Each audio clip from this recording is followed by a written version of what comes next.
Oh, and in case I don't see you, good afternoon, good evening, and good night. Today, we are breaking out of Seahaven Island and traveling back to 1998 to answer the question, did the Truman Show predict the crazy future of reality TV? Or was it all just a massive illusion? From the largest studio ever constructed, it's The Truman Show! Plus, will Seth stump me on this episode's trivia question? Or will I catch him reading off of a script? Was this the fastest Jim Carrey ever accepted a role, true or false? Finally, we'll answer the most important question, how are we going to rate it? Are you going to take it home? Are you going to watch it at Grandma's? Or are you going to hide it in the attic? So grab a hot cup of Mococoa and smile for the hidden cameras. It's time to watch another movie at Grandma's.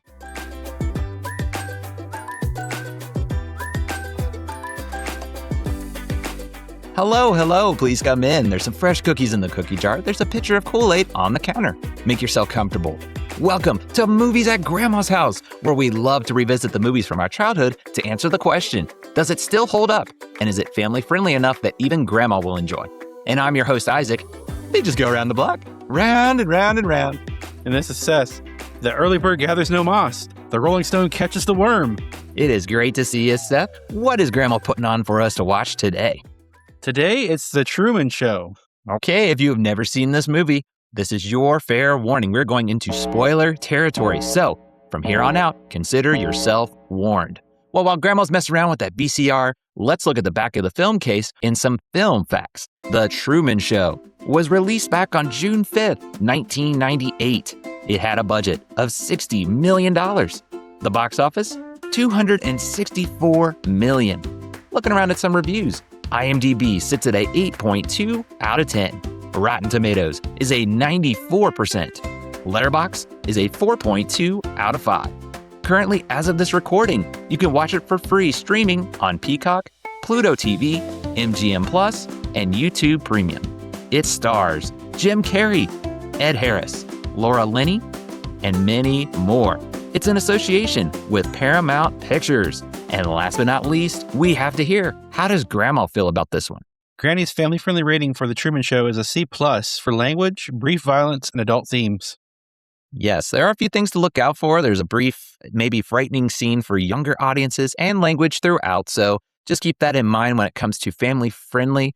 This one is one we wanted to do, and we are going to touch on some of the things just to look out for when it comes to the family-friendliness of it. So we want to hear from you. Be sure you leave us a comment down below what your memories are, as well how you would rate The Truman Show. But let's start with you, Seth. What are your first memories with The Truman Show? So I believe I saw this in theaters. It's one of those that I've seen throughout the years, so I'm familiar. But I just love the good afternoon, good evening, good night line. It's a classic, yes. Like that is what I remember in advertising, going back to first memories. I remember this being more so in the advertising. I recall watching it, but I don't know if it was in theaters. It was more so those ads, those commercials. And I want to say pay-per-view. That was back in the day. That was a huge spotlight. They would use certain movies to advertise it. And this was one of them. And that line you're saying, the good afternoon, good evening, and good night, they use that oftentimes. So that is forever ingrained in my head. Like I even find myself quoting that when I tell someone goodbye or something. It's just a great line. And we'll get into it more. Jim Carrey, this is a different role for him. Of course, since then he's done roles, but this was his first one of this nature. But with that said, again, it's been many years. You've seen it over the years, but still, what was your expectations coming back to this one? So really was just sit back, relax, and enjoy. I'm pretty familiar with this one. This is one I grew up on, and definitely look forward to it. Yeah, I was like, I haven't seen this in a while, actually. I recall seeing it pretty often. Like I said, if it was on some kind of movie channel, even on TV, back when we had live TV, not so much of the streaming, this was one that we had on a lot. So I hadn't seen it in a while. I was like, I hope it still holds up. And this is going to be a different one for my children. Like I talked about, this one's, the rating would make you think it's family friendly, but we'll get into it. There's a few elements just to be aware of. So I was hoping maybe they'll be able to follow. There's a lot of deep themes in this movie. It's not just a straightforward, like, if you want to get the full experience of it all. Mm-hmm. Well, before we get into the plot rewind, let's pause just a moment to hear from our sponsors. Hey, love movies as much as we do? Then bring the experience of the theater to your walls with movieposters.com. Whether you're into the classics, the blockbusters, or indie gems, they have something for every single film fanatic. as a listener of our podcast, you can save up to 15% on your order right now. Just use code Grandma's House at checkout. Head to movieposters.com and let's build your ultimate collection today. All right, let's take the VHS out of the cover. Let's put it in the VCR and press play.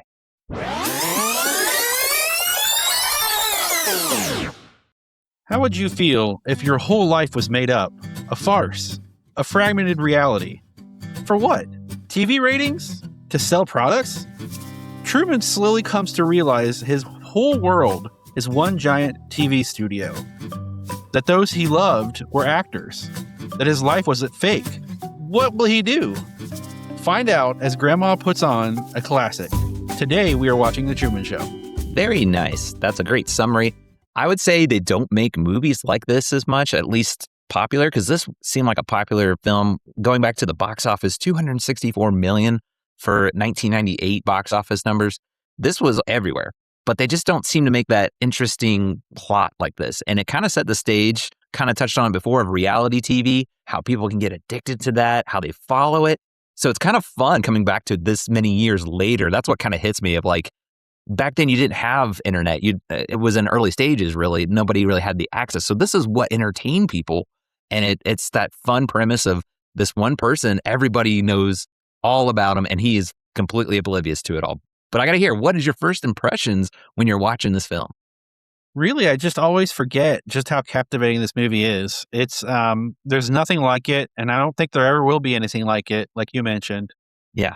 That's what it feels like. I mean, there's a lot of interesting stories that kind of have that. Maybe a person's being watched, they're being followed. But this is, I don't know, it's believable, but it's not. Like, there's no way something to this scope of a town in this dome, how much money, like, I'm sure somebody's out there, it's on the internet somewhere.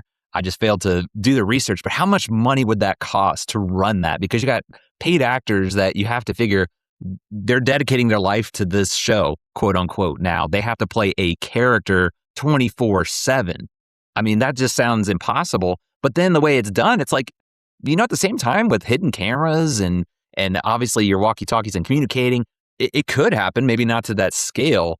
So making it into a movie, I always found that fascinating. It's just a really cool concept. But what did you think of that story overall? Because obviously it's about Truman, played by Jim Carrey. He starts to catch on that things are not what he thought they were before. Yeah. So it's one of the best plots I think ever conceived. Truly astounding. It's so original. And who would have known that reality TV would become such a big hit after this? No one could have predicted that. Yeah. Up to that point, it was mostly scripted. And that's where you see the audience is watching Truman. I mean, there's a scene where they're like in a bar and she's saying, no, that was a relative from here, and explaining. That's how it was back then. Nowadays you just pull out your phone, you look stuff up and go, oh, but you got a lot of your information from the hearsay. Like one person caught an episode because you didn't have streaming. It was, you had to record it or you needed to watch it at this time. It was usually a prime time that the station would dedicate it to. And if you missed it, that was your way of knowing. So it kind of threw me back into that reminiscing of what TV was like back then. And exactly what you're saying, reality wasn't really there yet. You had very minor shows until it grew to now. I mean, you can't turn anywhere and without seeing some kind of reality show, even today on streaming and whatnot. So this was a trailblazer for sure. This was kind of setting the stage of this is what a public interest kind of looks at. And seeing him kind of catch on to little like disturbances or whatever you want to call it, just like, wait a minute, something's not right here. It's like you said, it's a really well set plot and it's more on the drama side, but I can't help but find humor in it as well. What do you think of that kind of dynamic of drama or comedy mixed together? Overall, it's pretty balanced. I would say there's just a few intense scenes, and then the majority of the film is kind of like a lighthearted drama, I would say, and it really does speak well to the writing for sure. Right. That's a strong suit of this movie too. The writing's really well done. There's a lot of lines we'll get to, I'm sure, with the quotes, but they're really well, it goes along with that tone, like what we're talking about. The drama, it's Jim Carrey. He's always known for the comedy of his more slapstick, more in your face. He's now in this drama setting, and up to that point, he really didn't do drama. So this was also another thing when this movie came out. People were all about Jim Carrey. He was the superstar up to that point. the years prior, he had these blockbusters. This was his first like showing, no, I don't just do all slapstick comedy.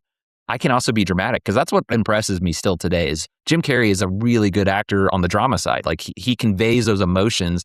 He's being, fooled that no, everything's fine by even his best friend. That still just rubs me the wrong way to this day. Like his friend's like, I would never lie to you. That whole scene. I mean, it's just like, oh, it irks me, but I'm like, I'm always blown away by Jim Carrey's acting, not just in that scene, but that's one that comes to mind of his acting, of just being able to flip a switch. He can be wacky and zany and humorous, but then he can be really serious and you feel those emotions. I mean, I just can't go on enough. We've considered other Jim Carrey movies. This is the first one of this nature. So it still astounds me coming back to it. But I guess we could jump into the characters. What'd you think? Of course, Jim Carrey is the lead, but what did you think of him or any other characters? So I thought Jim Carrey delivered one of his best performances. It's definitely up there for sure. Laura Linney was great. Noah Emmerich was terrific. And I think it was Ed Harris. He was exceptional on what little script he had. Because he didn't really play much of a role in the beginning of the film, and then as it progressed, he got bigger, more lines, and just did a lot with what he was given, which was amazing. There's not a bad acting part in this movie. Well casted. I agree. And that's what this is going for. It's definitely going for, again, the dramatic, but the great acting. We talk about the humor. It's just the right balance. I can't get over that balance because in my mind, it didn't have as much comedy. I picked up on a few more lines, a few more things I was actually laughing at more than what I remembered. And the acting is really what they are showcasing, but I think it's just a great balance. I love when acting can do that. It's not all serious. It's not all, this is really, dramatic. I love that. And sometimes the acting can be, in different forms, not always in that way, if that makes sense. And I mean, I go back to his friend. He does such a great job. He's like, the best friend, but he's such a just liar. I mean, they all are. Every single one of them are liars, but they do such a good job. The wife, Laura Linney, she plays an excellent job on that part because she's so convincing to him. But then you see those cracks, that fake smile that she has. I don't know how she does that, but it's so well done. You're almost put in that situation as Truman. Like, wait a minute, something's not right here. Even though you understand and know more than him, you see that. Like, that's done by the acting. I can't get over just how well it's done. And Ed Harris is kind of, I mean, he's behind it all. He's really just, what word do you describe him as? Because he's kind of creepy in a way. What's the word I'm looking for? Just, well, he is the villain. He is basically profiting off of Truman's life, and I mean, I didn't want to make this up in the fun facts, but there's a lot of there's a lot of studies. They've done classes in psychology over this premise of this film and how it would affect somebody in real life and how it affected, you know what I mean? And I was blown away when I did some research on that. But I wasn't going to bring that up, but yeah, it's fitting. I could see it though, because that's what I was going to say is psychologically, he's callous. He doesn't show like much emotion towards, this is a person's life and you've just built this. You adopted them. You're a business corporation that adopted a child somehow legally and made it into this TV show that's being broadcasted to millions of people. And everybody's just okay with it. And he's just almost in the word I'm looking at, he's thrilled by it, the experience of it. But everything else he's callous to. Like towards the end, you skip ahead where Truman's trying to escape. He's trying to go away. He's on the ocean and they can generate the ocean. That's what kind of makes that world so interesting and fun is they can control the lights. They control the weather. Again, how much does this thing cost? Who knows? I mean, it had to be into the billions per day, week, whatever. But anyway, he's trying to escape and everybody's like, he's not going to make it. And he's just like, do it. He'll go down with the ship. Like, wow. And up to that point, you thought he was almost like this father figure, like he's sleeping and he kind of touches the screen and all. So it's this psychological, I'm not surprised when you said that. Like there's some studies you can make with this film as much as it's fictional.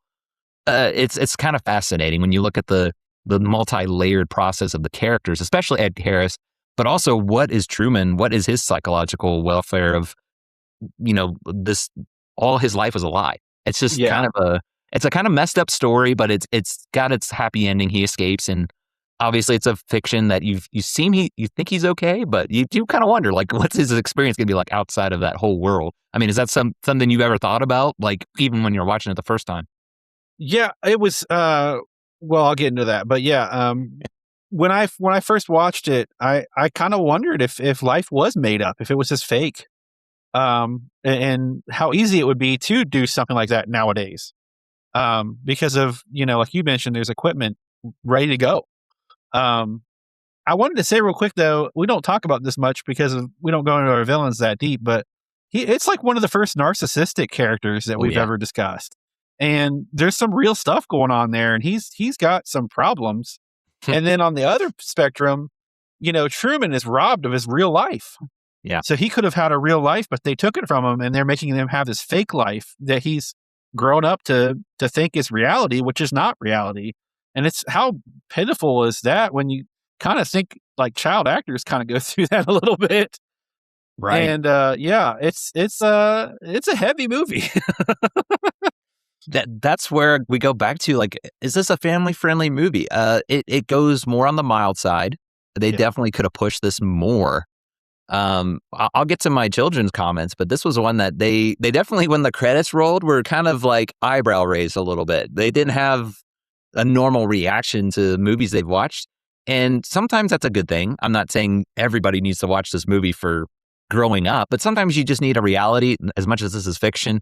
But look at deeper themes and in the right way, if that makes sense. Don't, open the whole floodgates and expose, but just that reality of this is what life is like. Sometimes it's not fair. I mean, that's what you can really look at it. Truman's life, like you said, it was robbed from him. And it's a fictional character, but you can't help but feel for him of just like, how could these people do that? And like you said, this narcissist is the one that's behind it. He's the driving force, as much as there was, I think it was the network executives, they were trying to step in and shut it down. He was still the driving force. He was the one that was controlling all of that. At any point, it could have been done and over with, but because of it, I agree with him, he was a narcissist who was just they're interviewing at one point in the movie, and it's just all about him. This is what I did. This is what I can accomplish. It's not about Truman.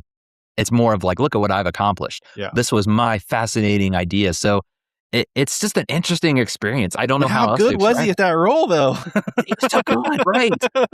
Ed Harris plays such a good villain. Like he played that so well. As much as it's called The Truman Show, he also steals the spotlight in a negative way, obviously. Yeah. But I can't praise enough the acting. I mean, I kind of agree with you. Like Jim Carrey, going back to him, this is one of his best roles dramatically, but also has the humor in it. His interaction with he's like walking into a building and he's trying to go on an elevator and there's people behind it that it's like they got a break area with donuts and stuff. And his reaction to that, I find that really great acting. Just him like, wait a minute, something's not right.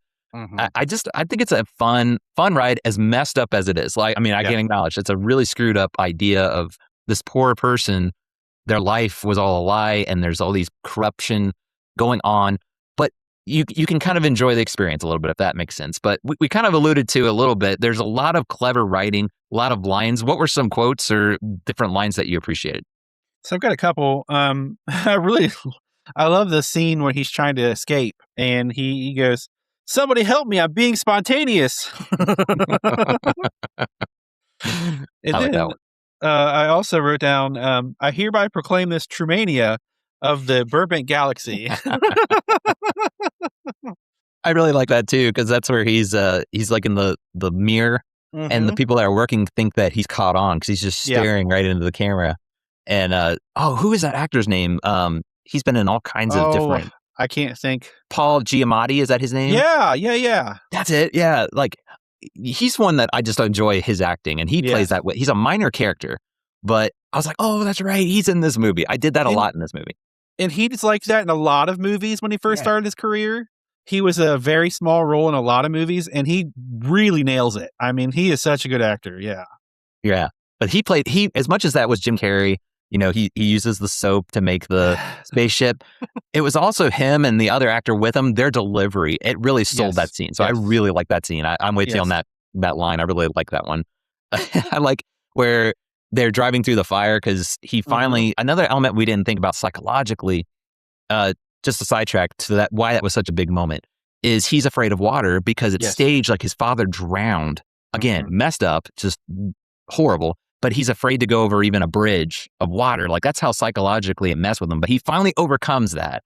He's with his wife, Laura Linney, and they go through and then they set it up like there's a forest fire. They keep trying to throw these things like turn back, turn back. I love that part of it too, of just these little distractions. But the quote I love is they drive through the fire and he's like, "You want to do that again?" And she's like, "No," because she's freaking out. And just the way he's like having a great time and just giggle laughing. And she's afraid for her life because she's like, "What is this guy doing?" I love that line. Just little things like that. I love at the end when he does escape on the boat and they're telling him, "Go after him." The guy that's kind of over it, he's got a walkie-talkie, whatever, the manager, he's like, "They can't drive a boat. They're actors." I love that line. It was just hilarious. Like, yeah, if things start to kind of fall apart, at the end of the day, these are all actors. They're not really people of their trade. Yeah. And it showed the cracks of, as much as this was very elaborate and designed, it had its cracks to it. It's very realistic. So, well, anything else that you want to talk about? If there's a scene or any other lines that you have? There is one scene I wanted to bring out. I really like the scene where Truman tries to visit his wife at the hospital. I liked how they showed the surgery that was all fake. And the poor patient was scared to death. Truman's left dumbfounded at this point, and the sequence is very chaotic, which I loved. I love when they do that with filmmaking. And you feel his panic and uncertainty. It just aided to the storyline, and it really pushed along his confusion. Yeah. I love that scene too, because the doctors are like waiting for him. You could tell they're waiting for Truman to get pulled away or something, because he's just like, "I'm going to operate now," and he's just standing there like, "I don't know what I'm doing." I hate that up. That's what I think really shines in this movie, is those little details. You might miss it, but they add so much to it. I agree. Like his character just unraveling this yarn, it feels like, that is like, wait, things are just not the way they should be. One other thing I'll just throw in there, I think the soundtrack is really good. There's something about the soundtrack, and it's a little underrated. It adds to the emotions, especially when he's really starting to catch on and like he's in traffic and he's putting his arms out and everybody's stopping. He's realizing, wait, everybody's following me or everybody's aware of me. The soundtrack really aids into that emotion. I just want to throw that in there as well. You don't really hear too much about the soundtrack. Did you notice that it kind of aided it? So I found a little bit of fun facts. I'm not sure if it's the main songs or if it's all of the songs, but it was public domain music. Really? And so they did that because they would use public domain music in the show to save money for the budget. Wow. That's basically why they did that, which I thought was really clever. And there's a lot of little things like that made up this movie really well. So I thought that was pretty cool. They're public. I mean, I'm thinking, well, that just matches the scene so well. The orchestral music might not be public domain, but the other, like the classical music and everything, that is public domain music. So yeah, I thought that was pretty cool. That is really cool. I mean, it fit. Like I said, I thought it fit the timing and the emotion that it's trying to convey, because that's what this film's trying to do. It's trying to stir up the emotions. It's trying to put you in the light of Truman, like what he's going through, and also some of the other characters. And that's just something I appreciate. When a movie can really push it that extra level with the music, with the score, even if it's even if it's just a song you're familiar with, if it matches the scene, I don't know what it is, it just really brings it out for me. So I give them props for that. Just well done overall when it comes to setting the stage, the scene, and everything. Okay, you kind of were dancing around some fun facts there. So I'd just say let us hear it. We got to hear, what are your fun facts you got? So I'll try to rattle them off. I have quite a few for this one. I love it. The first one, the scene where Truman draws the space helmet and says it's Trumania, was all improvised. I could see that. I was wondering too. I was like, that's Jim Carrey. He also did another one they didn't use in the movie that it was improvised. So I thought that was pretty cool. Yeah. Awesome. Around 300 extras were used in this movie from Seaside, Florida, where the movie was filmed. Okay. They had to have extras. Like, this is a whole town, and there's parts where you see a big like a shot of people, and you don't think about those things as much as this is a fictional. And they all got paid. Quite a budget. Yeah. The next one is Jim Carrey said that constantly being watched by fans and paparazzi helped him to relate to Truman's character. I was wondering about that. I bet you a lot of celebrities appreciate this movie too, for that reason, because it's kind of cool how they did that. They had some experience to base it off of, but it's still its own unique thing. But the being watched, I was wondering about that. That's pretty cool. When you live your life on camera, I think it alters your view on things. And so, yeah, I think you probably draw from that. So that's pretty cool. Yeah. The next one, because I've got quite a few, Keep going. when Truman goes to the travel agency, I don't know if you remember that part, but he goes to the travel agency. Yeah. The agent apologizes for being late and removes a bib. Little did Truman know that she was an actress that had never played that role before and was wearing a bib because she just came out of makeup being prepared for the show. That's awesome. Little details like that. And I love that scene too, because they're just like, yeah, we don't have any more. And he's like, what do you mean you don't have any more? Like they're trying everything to get him back to their reality. You know, I love that. I love that scene. Another fun fact was Robin Williams was considered to play Truman. Oh, wow. There's so many connections of Robin Williams and Jim Carrey. Is that just me where? No, it's true. They were, if you lived in the 90s, those were like the top two, I want to say, comedic actors. There was many, many others. I'm not saying they were the only ones, but it just feels like they were the ones that had those blockbuster smash hit movies. And I'm hearing that a lot. That's just interesting to me. Their own style, their own unique comedy. They're over zany at times, but I can't imagine, wow, Robin Williams in that role. I think he could have done it, but Jim Carrey just, I don't know, he kind of is that character, that Truman character for sure. Yeah. He pulled it off quite well. Yeah. Two more. Truman's first name is a play on words, True Man, and his last name was from the Studio City, Burbank, California. I was wondering about that. I've heard Burbank, and I'm like, yeah, is it named after someone?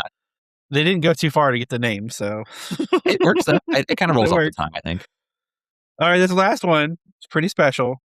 The director Peter Weir had planned for the projectionist to stop the film at one point during the screening and cut to a live video feed shot by a camera installed in the movie theater, then to cut back to the film. And this, Isaac found for us. Thank you, buddy. I was like, I got to send this to you. I still find that fascinating of if you got to experience that, if it really happened. So I guess there must have been some hold up with trying to get it coordinated and the money and whatnot. But there's been a few places. Do you remember like Kings Island? If you're in the Ohio area, Paramount, at one time they had this ride called Flight of Fear. They did that when you're waiting in line because it was about like aliens and they would cut to it. I mean, what would that be like if that happened where you're in the movie theater and cut to you? First of all, it would scare you. And then secondly, it would make you think about the psychology of the film more. Like you would be left with a heavier note after you left the movie theater thinking about how Truman must have felt. So I think it was a brilliant idea. Yeah. Just a shame it didn't work, but that's still kind of cool when you hear about it after the fact. So when I saw that, I was like, oh, we got to bring that out at some point. So that's awesome. It's time for our fun fact trivia question. Are you ready? I'm ready. It's quite an easy question. So it's true or false again. True or false, was this the fastest Jim Carrey ever accepted a role? True or false? Maybe that was a smokescreen, but I'm going back to Jim Carrey related to it because of the paparazzi. So that sounds like a true to me. Like he saw it and was like, I relate to this. I want it. So I'm going to say true. It's true. Yeah. All right.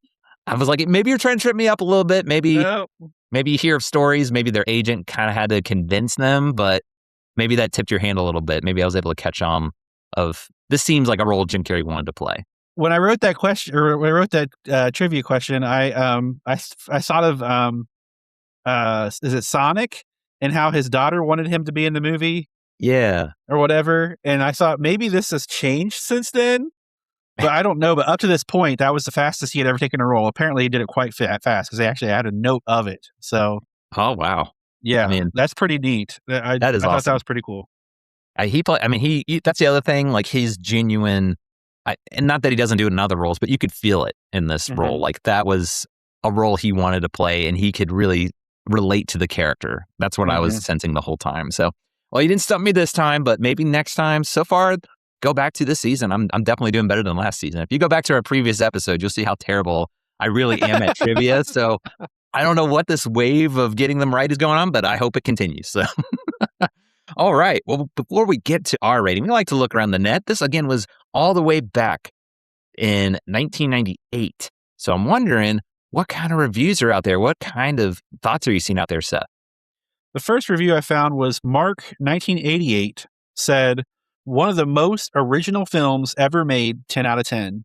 Wow. How appropriate, too. Mark 1998, the year it came out. So, I mean, I think if you like the drama, if you like Jim Carrey, that could be a 10 out of 10. That's not surprising to see. The next one is James Hitchcock said, life is starting to imitate satire, 10 out of 10. It does feel like that a little bit. Yeah, that's a good way to put it when you're describing this movie. The third one was Movie Man MA says, true man, Lee, remarkable, 10 out of 10. Wow. That's speaking volumes right there. I remember this being a really popular movie, like I said. So it looks like it's held up to a lot of people. 10 out of 10s. That's 3 straight 10s. Did we have a movie that had that before? I'm trying to think if we've ever had that. I think one is one I can think of, but I can't think of the name. But yeah, we it's very current, like recent episode. All right. Maybe we have to give some kind of an award. There you go. That's like, if not the first, one of the rare times we get a 3 straight 10 for a movie. So wow, that speaks volumes to how ones are feeling. So one of the things we like to do is we like to put movies through kid tests. So this is an interesting one. I have to just say before I get into what my kids thought, I thought this going into it, like this is going to be different for them. Up to this point, mostly cartoons or kind of those, I don't know, family getting together. This is a movie of tragedy. It's got some deeper themes to it. So I have children age 10 and under. I have 4 that are able to be conscious. I have a newborn currently, so actually 5. But focusing on the 4, 10 and under, my 10-year-old, he didn't really like it. He just couldn't get into it. That's where I go back to. I think there's just deeper themes, maybe something that he can come back to when he's older and maybe understand, because I don't know if he really grasped or understood it all. So he didn't hate it, but he was just kind of like, I don't know. I don't know how to feel about this one, which is understandable, the elements that are in the movie. My 8-year-old, he said he would watch it at grandma's. He was like, it was okay. He got some laughs from even some of the lines. He understood a few of them, but kind of the same thing. A lot of it kind of went over his head. And then I have a 6 and a 3-year-old. They had no interest in it. I'll just say they could not follow it. So I think that just shows when it comes to the kid test, this is probably not going to pass for most kids. They're not going to understand the weight, what's really going on. They can kind of understand this is a reality. This is a TV show and those types of things, but there's a lot more to this, like we discussed, with the character complexities. And maybe that's something just to keep in mind. Also, we talked about the content. There's a lot of language in this one. There is kind of a frightening part where he grabs a knife and holds it up. He's in self-defense, but it can kind of scare you a little bit, like, oh, what's going on? Especially if you're younger. They seem to be okay with it, but I just wonder if kids are going to find it a little too frightening. Just a word of warning for any parents out there. Okay, well, let's get down to it. Give our official rating. So let's start with you, Seth. I'm going to ask you the question. How are you going to rate The Truman Show? Are you going to take it home? Are you going to watch it at grandma's? Or are you going to hide it in the attic? It'd be funny if I hid it in the attic. I personally love this film, and its concept makes me think. It's truly mind-blowing, to say the least. I will take this home. Very nice. I think if you've seen this movie, you can agree, like we've talked about, the acting is great. The story is unique. It's just, again, they don't seem to make them so easy to understand, easy to follow, and it feels like it could really happen too. Because sometimes there's these unique stories, but they feel so far-fetched. You're just kind of like, okay, this was interesting. This is, like you said, back during that time, you're watching it like, could this really happen? Is this what's really going on? Is somebody, and me, my own self, am I in a TV show kind of a thing?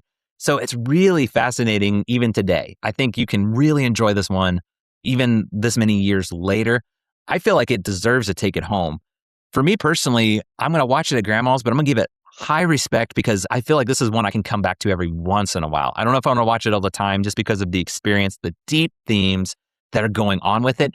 It certainly deserves to take it home. Like we talked about, I love the characters. I love the humor. It's just a lot of fun. I just feel like it's in a one that you can come back to, especially on a rainy day. That's actually when I watched this, and I loved it. I loved it on a rainy day. It's one of those kind of movies that come back to every once in a while for me, but I hold it in high regard. Just, I don't know what else you can really want out of this movie. It's a different kind of movie for sure, but you're going to have a good time even today, I feel. All right, well, that's another movie in the books. But before we go, Seth, why don't you tell the good people where they can find and connect with us? You can find us on YouTube, Facebook, Instagram at Movies at Grandma's House, and on TikTok at LADX Media. Please email us your thoughts and comments and suggestions at movies@grandmashouse@gmail.com. We have a great newsletter to keep updated on all things Movies at Grandma's House, and check out our Patreon where our loyal fans will be rewarded. And as always, we are brought to you by movieposters.com, so be sure to use code Grandma's House. That's all one word, Grandma's House, at checkout for up to 15% off. There you go. Yeah, if you want to help support the podcast, check us out on Patreon because we want to continue to give back to you guys. We have currently a free movie poster from movieposters.com. All you got to do, sign up for our newsletter.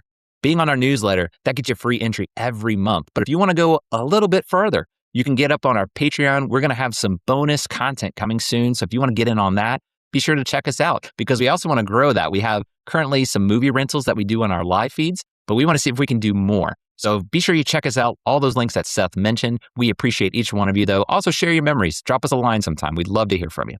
Well, that's going to do it for our time at Grandma's house. But don't worry, we will be back soon. So in the meantime, remember to be kind and rewind. We'll see you next time. Bye, everybody. In case I don't see you, good afternoon, good evening, and good night.